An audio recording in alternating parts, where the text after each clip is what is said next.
1 again.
Without seeking refuge in, taking refuge of karma pain.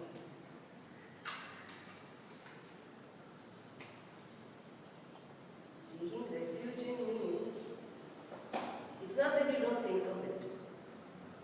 You do something for a result. But there is an understanding which makes you anashrita karma, which makes this person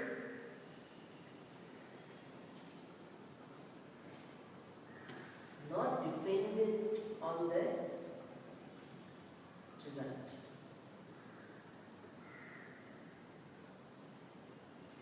Why and how?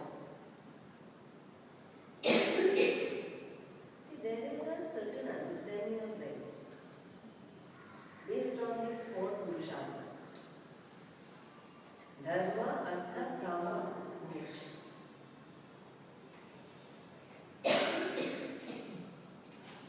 So we say there are 4 purusharthas. Really speaking, there are only 2. If you really look into it, there is only 2. Then what are these? Dharma and moksha. Artha kama depends, number 1, largely, more or less, on your prarabdha. Number 2, on how well you conform to dharma. Artha kama need not be a pursuit. Purushartha means pursuit, isn't it?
Kama is a product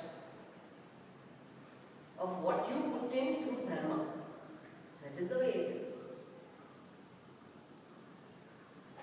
As per your adherence, your deliberate adherence to Dharma, however difficult it may be, Artha Kama is the product. And therefore, now just think, in the world, what does a man, what does a human being worry most about? Correct? Artha and Kama. Artha means what will happen when I am old, will I have enough money? Also, when I am old, I don't want to be sick. I should enjoy till I should be able to eat, I should be able to walk, and that's the worry. I should not have some loss of memory, this, that. Is it not? Means the primary worry caused. The seed of the worry is Artha Kama. Now, and extend it. Extend it, you can extend it even in the next life. I should not be born, I should be born healthy. I should not be born with some disorder or disease which I have to suffer. Correct?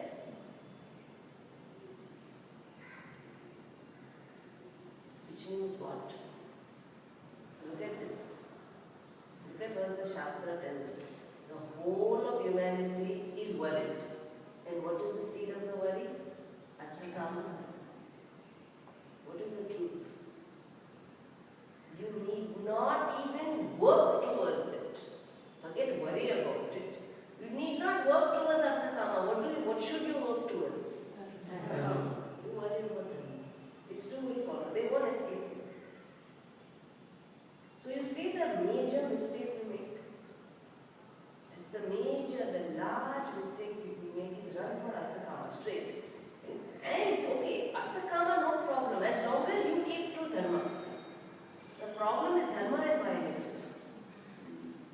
So they get nothing. You may get Artha and some Artha you may get, but you don't get Kama. You can't enjoy it. Or you may think you are enjoying it, but then later on the cycle will hit back. There will be a problem. There will be difficulties because the cycle must come back. You disturb, you must be disturbed. You know? Now, in what category does karma phala come?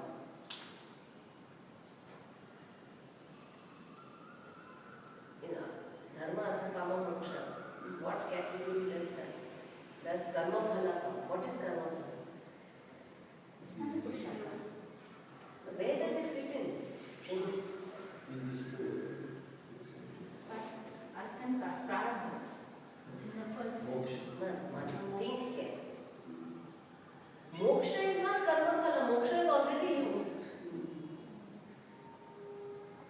That is why moksha, really speaking, though we say it's a purushartha, we just worry about dharma. Dharma will lead us to jnana, which makes you discover that moksha is you. Correct? So therefore, now think, karma phala belongs to which one of those four? Dharma is what you do, it is karma, it is not karma phala. Kama. Think, karma phala belongs to which category? Kama. Only kama? Artha Kama. Karma phala is Artha Kama, is it not? Yeah. Is it not? Karma phala means what I get. What I get is Artha. What I get is pleasures. Is that not karma phala? Are you understanding? Artha and Kama is the karma phala. Dharma is what I do, what I protect. If you take this understanding, which understanding, that's why I said there are no four purusharthas. There are only two. Means you work towards dharma. The karma phala will be Artha Kama. Now what does he say? Anashrita karma phala. Means what? This fellow is not worried about Artha Kama. He knows Prarabdha. Now do you understand? Byproduct. Doesn't matter, he does what he wants to do, dharma. That's his job. That is why he says karyam karma karoti. Karyam means what ought to be done.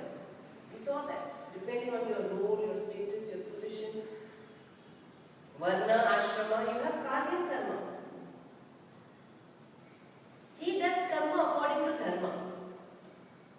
Therefore, anashrita karma phala. He doesn't need to take refuge in artha kama. Why? Because it will come. It must come. Now do you see how and why he is not dependent? That is why he is not dependent. That is why you can't force a person. But don't worry about result. That is being silly. The more you tell them, they will say, but I am worried. Correct? So you have to explain why. Therefore, in order that dharma must be a purushartha, not arthakama, you need a solid background of jnana.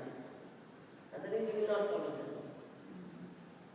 You need to understand what dharma is, what is its importance, what is its worth. Correct? Unless one understands that, because it is intangible, dharma is intangible. Unless you understand the worth of the intangible, the mind will still run for arthakama, because that is the tangible. Is it not? I can feel, I can touch, I can experience arthakama. So here when they speak in that first line, anashrita karma phalam karyam karma yah karoti, this person, yah karoti karma, this person who performs karma, what karma? Karyam karma, that which ought to be done. How? Anashrita karma phalam, he is not worried about karma phalam, arthakama. Such a person, this first line implies that he has a background of jnana. He has jnana, he is not just an ordinary ignorant person. He understands the worth of dharma. He understands how karma phala comes. Therefore, he is anashrita. He is not forced into it. It is not told to him, don't worry about the result. Correct? Jnanam is never, this kind of this is not a commandment. This anashrita karma phalam is not a commandment. It is an understanding. It is a product of an understanding. So this person, saha sannyasi, this person is called sannyasi.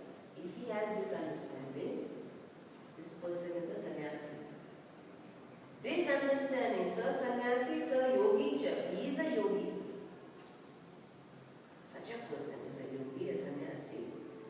And not a person who is just cha na nir agnihi. Nir agnihi.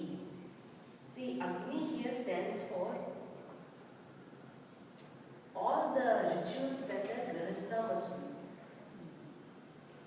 Rituals involve agni. So all the rituals that the grihastha must do is that agni. Now when you say nir agni, they are speaking of at the time of sannyasa. The one night before sannyasa, all night, the sannyasis are, when the person who is taking up sannyasa is made to sit in a special, near a special homa. And in that homa goes on all night. And that is said to be the last ritual that this person will do. All the rituals that he has done get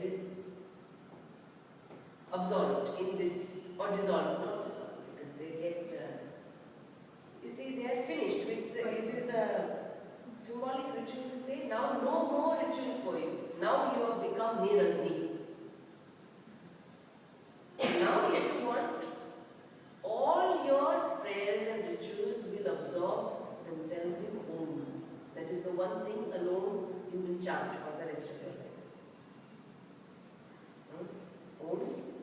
the Kaivalya Upanishad says, if at all a sannyasi wants to chant something or do something, he can chant Sri Rudram. That is allowed and Om. So that is why Niloofer is another name for a sannyasi. So he says, who is a sannyasi? Who has this understanding? Not just a person who has given up rituals. Simply giving up rituals doesn't make you a sannyasi. Niloofer is not just a person who has given up rituals. Neither nurture akriyaha. Akriyaha means a person who doesn't perform any other prayer or any action or nothing else. Says I have taken sannyasi. So not a person who does nothing. Not a person who has simply given up rituals. A person who has this understanding is a sannyasi. Why is he saying this in Dhyana Yoga? Chapter is Dhyana Yoga, Yoga of meditation. Why is he saying this? Saw yesterday. Thoughts. Only a sannyasi means a person who lives like this, who does what he must do, and with an understanding, and therefore anashrita karma. Only such a person will have a non-reactive antakarana. You remember? Yes. You need a non-reactive antakarana for dhyanam. An antakarana that is constantly reacting to raga, desha and this and that. Very difficult to maintain the dhyanam. So this is the definition. This is what makes a person a non-reactive antakarana. An antakarana that absorbs, that neutralizes all reactions rather than reacts. So that is what he says. That is why he gives this definition in the beginning.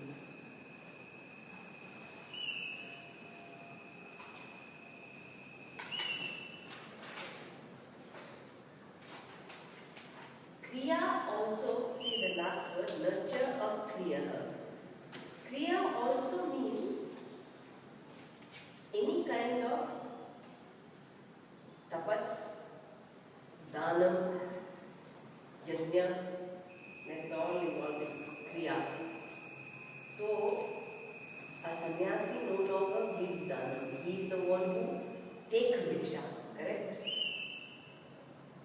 So, all that he has given up. So, here the definition is very clear. He says this is a sannyasi. Not what clothes he wears, not what he has given up. In his understanding, he is a sannyasi. In other words, a sannyasi is a non-reactive mind. Whatever clothes you wear, whoever you may be, wherever you are.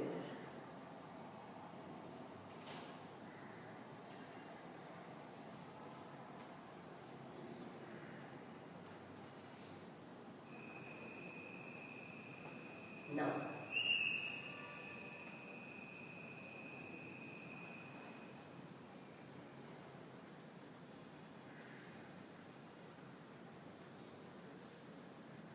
these two words, sannyasa and yogi, sannyasi and yogi, have been used in the first verse. He is going to elaborate their relation in the next verse. Yam sannyasamithi prahu yogam tam vitti pandava naya sannyasta sankalpa yogi bhavati kashchana yam sannyasamithi prahu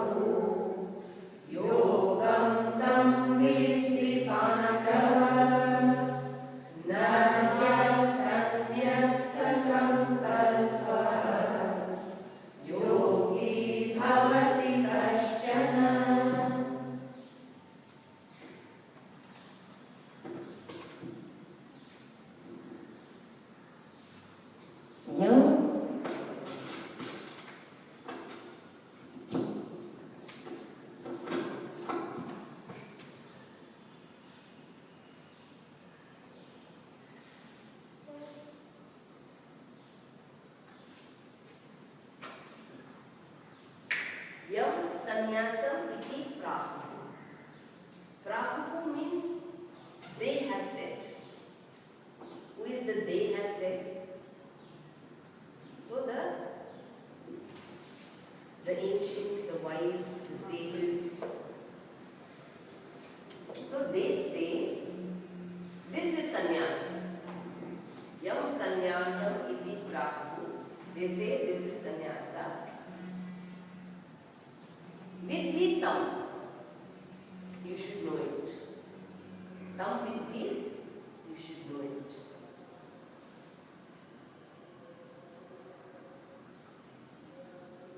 You should know it. You should know what? You should know that sannyasa. Tam is that sannyasa. It, that sannyasa.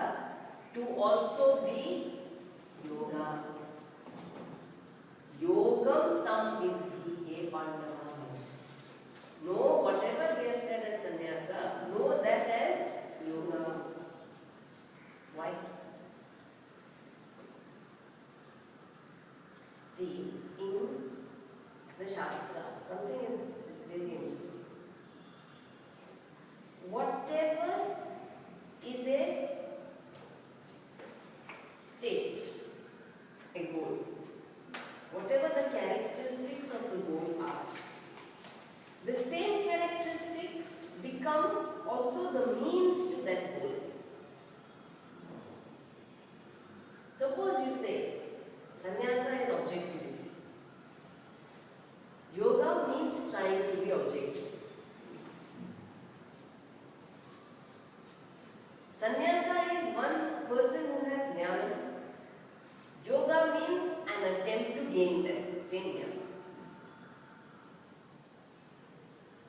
So here he says, what is called sannyasa, what they call sannyasa, that same thing is yoga he pandava. That is your means, that is what you can work. Because nahi sanyasta sankalpaha. Nahi asanyasta sankalpaha. Nahi asanyasta sankalpaha. Sankalpaha means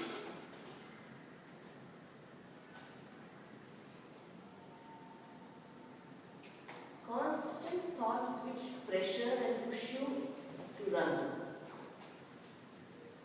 In this context, that is sankalpa. A thought that pressures you to run. Run for what? Something else. So, sankalpa. See, sankalpa means a lot of things in a lot of contexts. Sankalpa also means an intention. For example, when we pray, we say make a sankalpa. So make an intention. So I am praying for the well-being of everyone. In this context, sankalpa is a thought that pressures you to run, to achieve, to run for something more. So, sankalpa, asanyasta sankalpa. Asanyasta, sanyasta means given up. Asanyasta means not given up. Which means this person still has pressures to run. Some sankalpa to run. Some pressure to keep on running. Asanyasta sankalpa.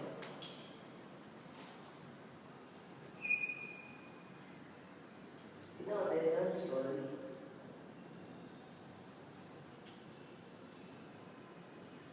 This man joined yoga. And his work involved very high risk equipment and coordination. In other words, a job with to be on guard all the time. You have to report and you have to. So any small mistake there could be trouble. So he joined his work and then very enthusiastic.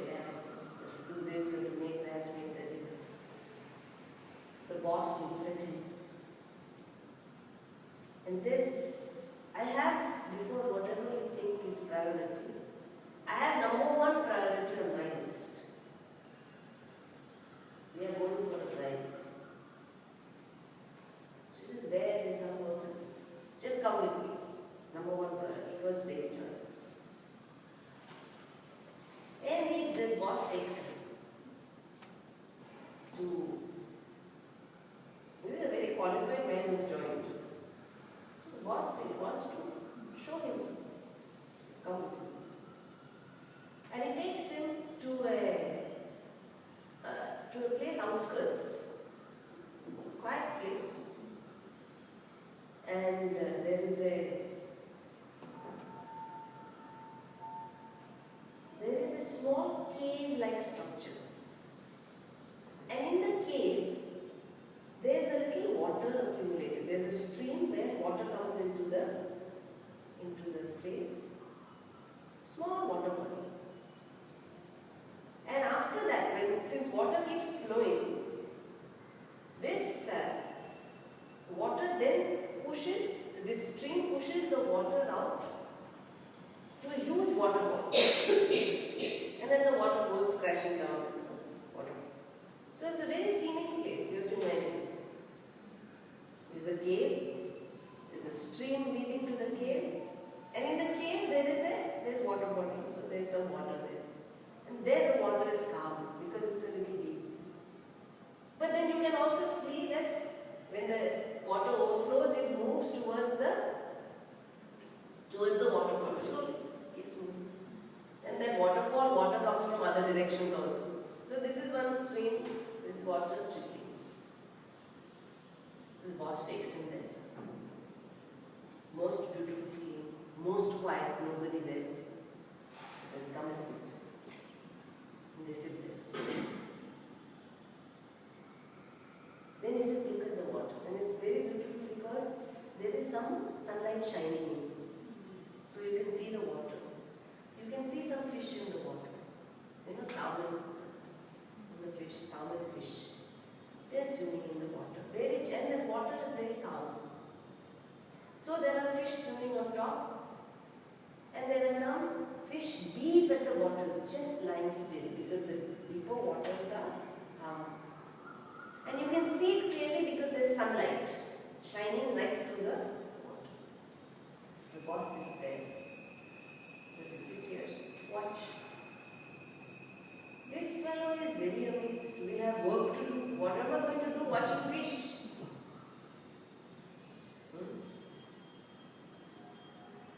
He says, you just watch. And then they watch, doesn't tell him anything. Then he says, now it's, at the end of the day, it was very quiet, very nice. And they go back. And the next day he tells him, okay, now you get the report, get this, get that, get everything done. So work starts. After a couple of days again, so this fellow was joining work. So we have to do this, we have to do that, that is number one priority. You remember what it is? Where to go? Takes it to the same place. You sit there and they watch the fish. And really speaking, the salmon at the bottom, they're barely moving, they're just enjoying themselves, just being there. Fish on top, they're moving. He is wondering what for this man is taking me here, and what for. He doesn't understand. So he asks him, tells him, so I'm enjoying this, but I don't understand. He tells him, the boss tells him, I'm living on a time bomb. My doctors, 1 year ago, so I have some kind of aneurysm or something. So it's like a time bomb. I could be paralyzed and I could die anytime. In fact, my doctors gave me 3 months to live. They didn't give me more than that. In fact, they're surprised. So they gave me 3 months to live. They said, if you continue your work, because this is high risk work, that's what caused the problem. So whatever problem, whatever it is. If you continue your work, we give you 1 month to live. If you quit your work, we give you 3 months. Because at least you are at home, no stress, no pressure. So we give you 3 months. So I thought about that day when they told me, I took a drive to start thinking, what should I do? Because I can't live without my work. I love my work. I love my work, I love all that I do, but there is pressure there. Which means I had to find a way to live, but without that pressure. So I took a drive and I came here. I discovered this place. And I learned something from this fish. You know this salmon, this fish, they're coming from the stream. Perhaps they sense that in a short time, when the water flow is too much, they are going to be pushed from that stream into the waterfall. At the moment they go to the push toward the waterfall, they are going to crash to their death, isn't it? They have no control. So they will be crashed against a rock and die. Perhaps they sense. Therefore, if you notice when they come into this cave, into this water body, they relax at the bottom, quiet. They do nothing. They enjoy their quiet time. They are not in a hurry to join the waterfall. Perhaps they sense. So if you see, look at the way they move. They are gliding. Whatever is available there, they manage with. This boss is saying, perhaps they sense. Some are deep at the bottom. Later on they may come to the top, but they know, perhaps they sense. I thought myself to be like this fish. When I'm going to crash, which means the doctors have told me I don't know how much time I have left. So when my life is like this waterfall, when I'm going to be thrown out, I have no clue. But the time I have now, at least I can learn from this salmon. At least be calm and relaxed now. Do my work, but I should not have pressure. And when I saw you taking up the job, when I go, you will be in my position. You're going to face the same thing. You should not have the trouble that I have, this health issue. Therefore, the first priority for you is learn. Learn to tackle the job, but no pressure. And so like this, every time the boss felt this man was trained, this newcomer was trained, he brought him here. And then this fellow used to take photos, of this beautiful place. Finally, this man, the boss was sitting on a time bomb. Finally, he did have a paralytic attack in a couple of months. And he was in hospital. He called for that man, for this newcomer. He said, there's only one thing I want to see now. Newcomer knew what it was. So there was an enlarged photo of the water body with the fish. He said, this is what you want to see. So he sees this and then he passes away with that calm, pressureless thought. That is what you call sannyasta sankalpa. You have to willfully drop the pressures. It takes some effort. Because to get a pressure is very easy. Therefore, to get blood pressure also is very easy. And hypertension. So, a training. Sannyasta sankalpa. If you can't do it, then you are called asanyasta sankalpa. This is the word here. Nahi asanyasta sankalpa yogi bhavati kaschana. Nobody who has not given up these pressures can ever become a yogi. That's what he's saying. Asanyasta sankalpa means not given up. Hasn't learned that art of giving up this. Because no matter what you do, there will be pressures. No matter who you are, no matter what you do, there will be pressures. And you know the beauty of this human mind? If you don't have pressures, the mind manufactures pressures. It is not funny, it is true. You see, the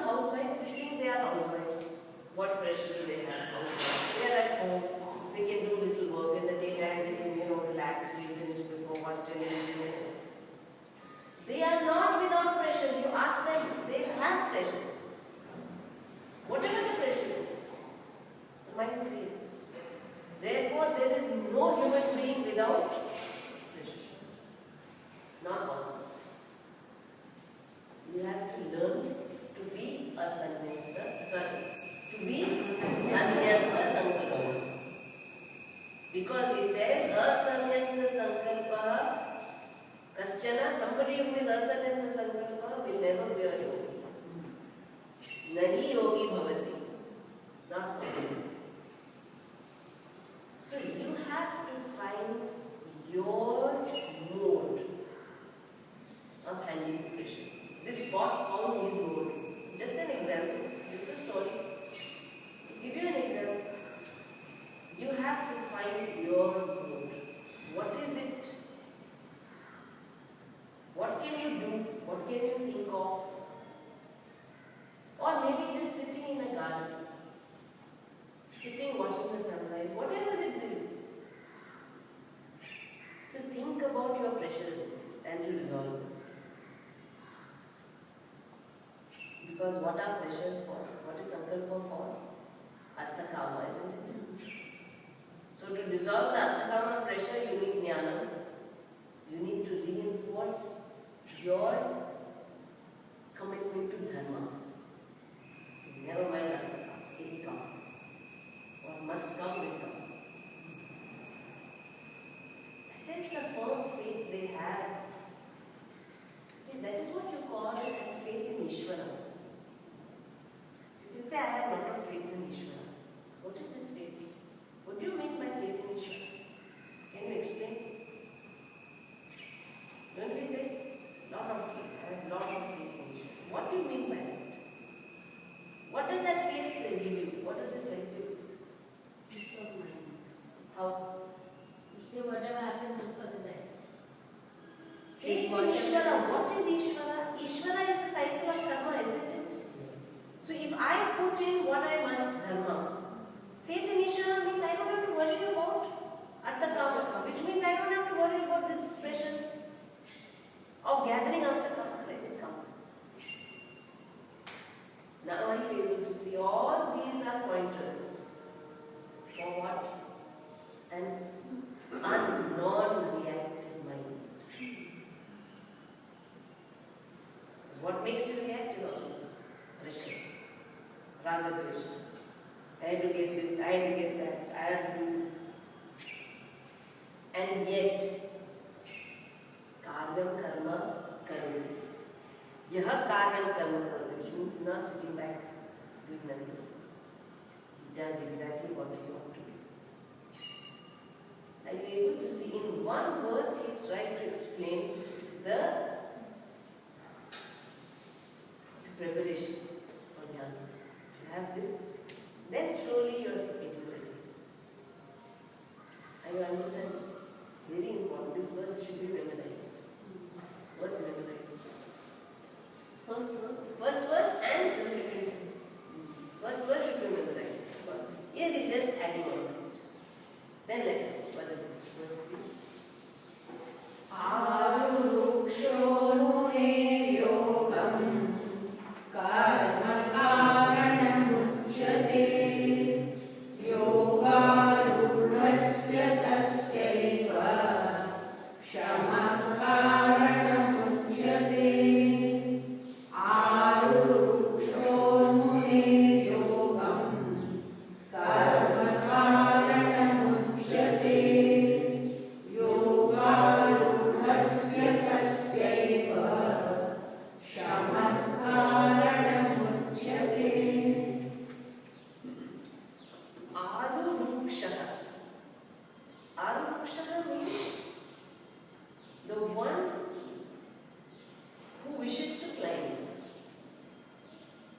Desire to climb is called Arvaruksha. Desire who has a wish to climb, to ascend. Ascend to what? A state where he can perform dhyana. Arvaruksha. So for a person who wishes to climb to be able to perform dhyana with ease, karma karana uchyate. So if you want to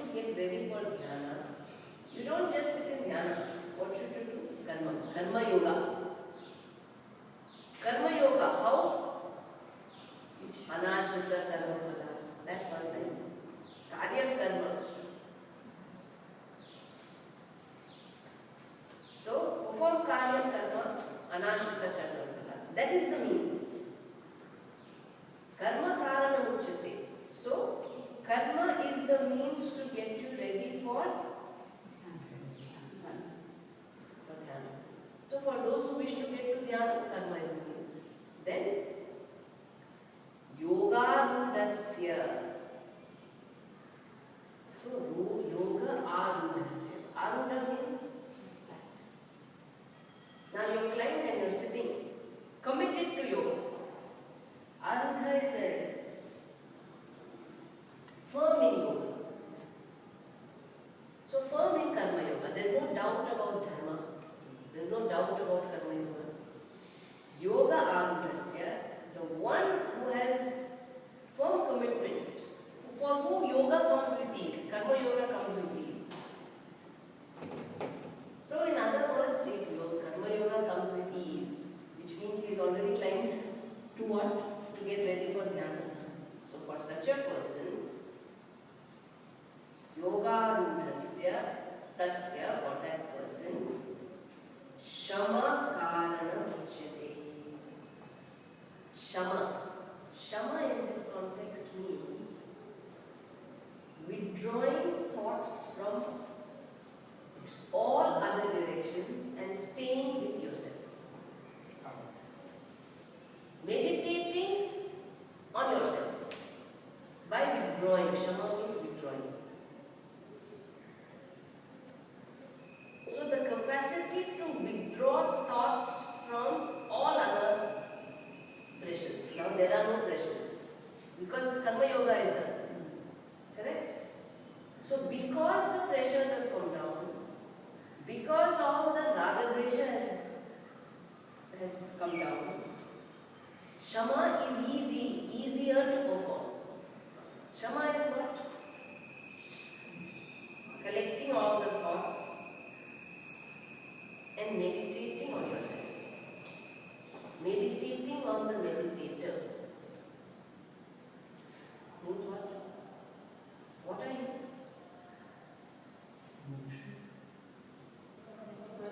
So you have a costume, body, mind, sense complex. And you are Satchidananda. Correct? Satchidananda cloaked, as it were. So now dhyana is withdrawing thoughts from the clothes. Because only the clothes are precious, isn't it? The body and the thoughts have this atthakama pressure. What has yoga done?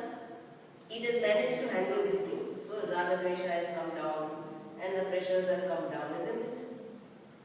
So all our life we are meditating on our clothes. What should I do? What should I eat? Where should I go? What should I see? Isn't it? All our life is meditation on the clothes. Now, Shama is you withdraw the thoughts from the clothes because all the pressures have been handled. Raga dvesha has been tackled. This person is a fulfilled person because of karma. Therefore, it is easier now to meditate on Satchidananda. That is why you cannot force a person to meditate on Satchidananda when there is a lot of pressure of the clothes. So I have to do this, I have to go there, I have to do that, so much pressure, then where Satchidananda goes and hides. And such a person should not force and this and that, because first you have to tackle the pressure, isn't it? When they do plumbing jobs, the first thing you have to do is shut out that main water connection. You cannot handle the tap when there is pressure of water, is it not? It's the same here. And then if you tackle the tap when the water is open, you are in for trouble. It's the same thing. Dharma yoga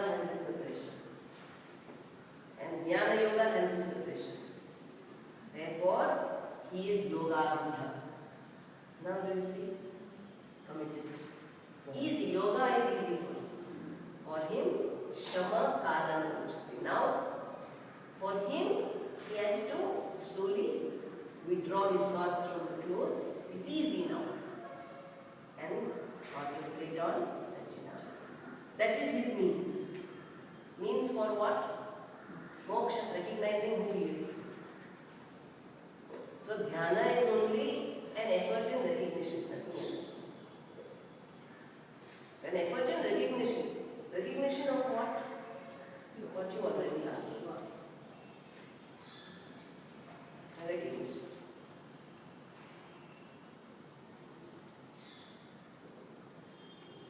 It's a recognition of a siddhi.